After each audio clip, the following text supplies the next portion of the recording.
all around the world, and Argentina is not an exception, South America either, the weather is getting truly extreme. I mean, we go from strong droughts to flooding just like that in the same season. So basically, the environment is telling us something through those acts. And in the last 5 years, I think that all of South America made a huge switch into taking that into account and taking much more serious environmental situations and how we should be producing our farms. What I'm impressed about it is that my grandpa, my father, they were, keen farmers and they do cultural things. And us younger farmers, we are totally changing the way they used to produce. We are adapting quickly to technology, and we are really keen about using that technology in order to reduce yield losses. I'm excited about it because young people, about under 40, put it that way, they finally taking this into account, and all the technology available around us is helping a lot. So this process is finally kicking in all of South America very positively. The environment is telling us something.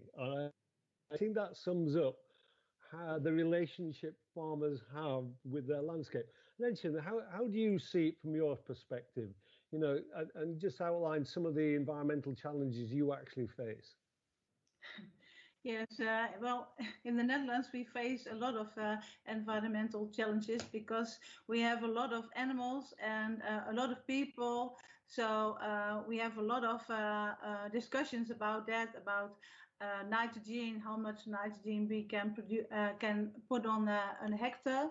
So, but it's also driven by EU legislation, and sometimes EU protectionism is mostly a point of consumer concerns. And what I think is that we cannot ignore consumer concerns because we as farmers must respond to this. And this is also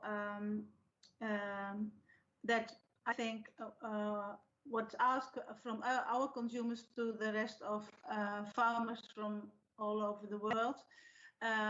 To fulfill their concerns and expectations. So, well, I have an example. For instance, in the EU, in the pig meat, in the pork industry, ractopamine is not. We are not able to use that. And then you see, for instance, in Canada, there are special production, special lines that with the production of pork without using ractopamine. So they make a special line going to Europe so they can fulfill the things the industry asks. And I think that's a good thing. And mostly they get also a good price for that if there is enough demand. So what I call this is a diversification of the production. So it's not one size fits all, but you have different differentiation in production. And mostly the differentiation in production is better for the farmer because when you can control how much you produce and how much you can sell, mostly you get a better price. Yeah, so that's but sure, we are having big environmental discussions in the Netherlands. So we had also farmers going with tractors on the street, and the discussion is not finished yet. Yeah, because I think some of the environmental pressure in the Netherlands has resulted from some dairy herds having to cut their numbers down. Is that right? Yeah, we have all quotations for our animals. It's not all called the same quota, but you have a kind of quota for dairy production, but we also have this for chicken, and we have this for pork, pigs. So we have all kind of limitation to our production. So I think we will not expand the production anymore. Maybe in cropping that you have a better yield, but For animals, we are not able to expand our production anymore. Even more, it will go down because government takes some production out and pays farmers to stop with their farm. Yeah.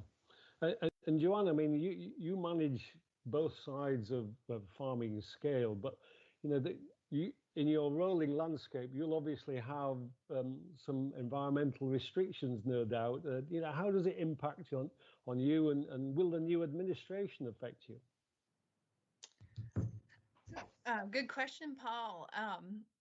So specifically here in Vermont, I'm happy to share that, I think we've done a lot to step up to certain challenges that have been placed upon us. With respect, in particular, our priority here has been water quality, and how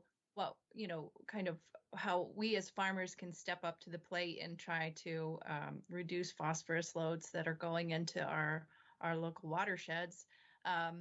And what we've done, if there's one thing I'm trying to start to do, is to dispel the anxiety that comes with the term CAFO, because my small 70 cow dairy is now a certified, essentially, CAFO, which is a good thing. I think we've got all the the proper records. We're measuring exactly what is coming out of our cows and going onto our fields. And previously, it had just fallen on the backs of large farms to keep the type of records and make available the type of records that we're all having to do now.